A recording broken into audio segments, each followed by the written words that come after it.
All right, welcome back, everyone. So I don't know about you guys, but that went way too fast. Yeah. And I just want to Yes, dig in. All right, so let's do takeaways around the room. Share something you feel like would be beneficial to everyone else in the room. I just want to, I guess my takeaway is that inquiries, especially when there's something that can go so deep and that can really go on for a long time, inquiries are so helpful. That's basically when you have them take an inquiry and they explore something throughout their week, so you don't have time to get to action steps. So that's what JC did with me because we ran out of time, and it's so helpful because then it continues the awareness and almost the coaching session, even if you can't continue it. JC, what's your takeaway? I really like this concept of jet lag, even though I know it's kind of a weird one to wrap your head around. And I think for me, it relates a lot back to self-care, which is something Hannah and I just touched on. When I start to droop in my self-care, everything falls apart. So I think for kind of to apply that to jet lag, after you have kind of a pivotal experience, taking that moment just to recognize, process, take care of yourself, and reflect is just so helpful.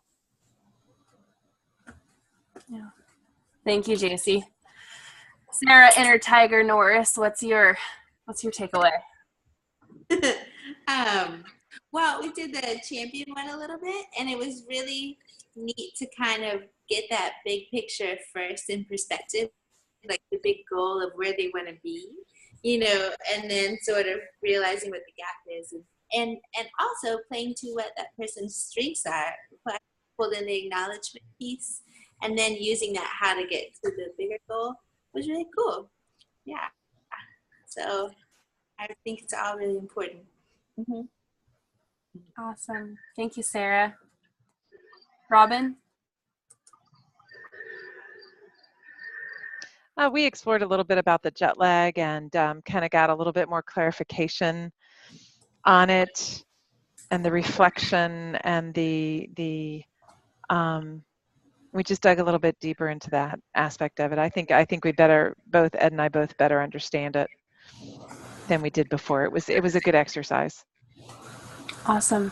And one other point about jet lag, I think would be helpful just to ask them what it means to them. That might be a really good way to step into it. In real life, what does jet lag mean to them?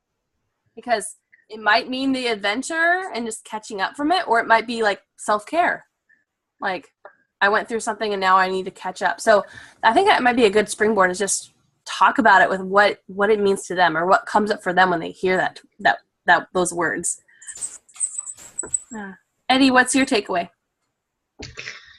Well, about the jet lags, I could not get the whole meaning. It's not clear in my mind what we're talking about here. Okay, for me, it's clear about acknowledgement. I get that, and I understand. As a coach, we are mirror. That's we make the people see how they are.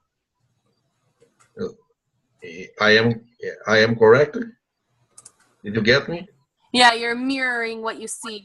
Yes, exactly. As a coach, we're gonna be a mirror for the people see who they are. I get that. Acknowledgement, I get that. Acknowledgement for me is look like a support the people, right?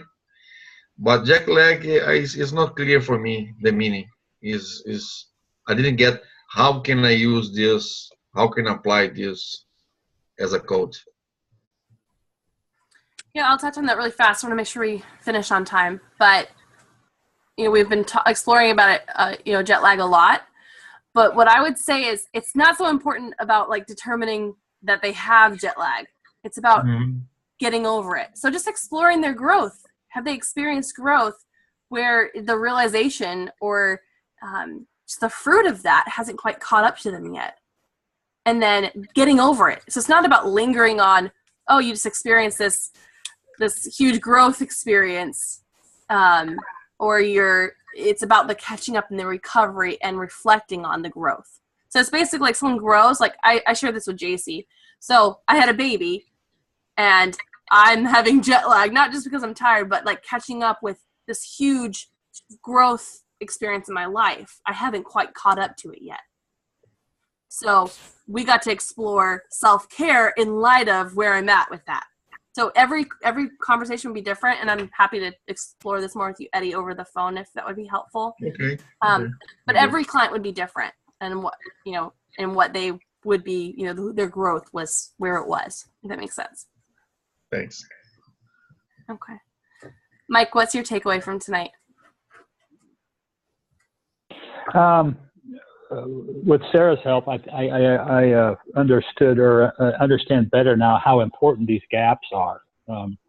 Such a critical piece of coaching, this distance between some sort of limiting belief, the perspective associated with that, and this goal that's out there, And I think the acknowledgement piece of that can help people to just very simply give themselves a break.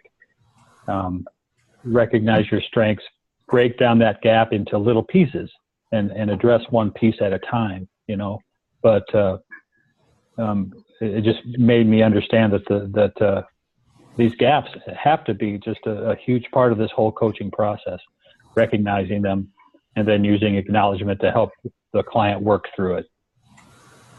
All right. And this could happen just in the middle of a session. You might just bring in this tool and then it springboards to the rest of the session.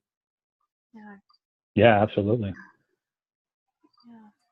And when you have the intuition as a coach that there's something off, there's a gap between what they're saying and what they're doing, it's a great time to bring in this tool. All right. Kellen, what's your takeaway? So I was trying to edge a little closer to championing. I think that can be a really wonderful bridge to bonding. I think in a client-coach relationship, you can bond more easily if you're allowing yourself to vocalize, positive attributes that you're observing in that person. So that was a good thing for me to try to achieve with her. Yeah, and this is something you can definitely keep practicing too. But it does feel good, and on both sides, and it does, I think, build rapport. Yeah.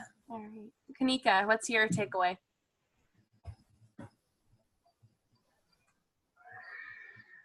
Yeah, I think for me, what was today, it was, I always wondered that what if the client is demotivated, right? What do you do? I think today was a good session to sort of bring back that motivation. You could use all these tools to get back that motivation. Let's say the client doesn't have time to do anything this week, whatever we discussed. How do you get them back to focus? I think these tools are helpful to understand how you can make sure the clients stay motivated. With positive reinforcement, championing, acknowledgement. So yeah, I think this was a helpful tool because I have all these doubts that, okay, what if the client is losing motivation, and how do you as a coach make sure that they stay on track? Right. And how does acknowledgement or champion, how does that affect their motivation? That's a great conversation to have with them. Yeah. All right. So next week we're doing passion and mission statements. But if anyone wants to stay for a couple minutes, I did want to share a little bit about a learning practice I had, just the webinar about coaching people with chronic illnesses. So it's kind of separate, but I just wanted to share really fast. So if anyone doesn't want to stay, that's okay. So I'll close this session out.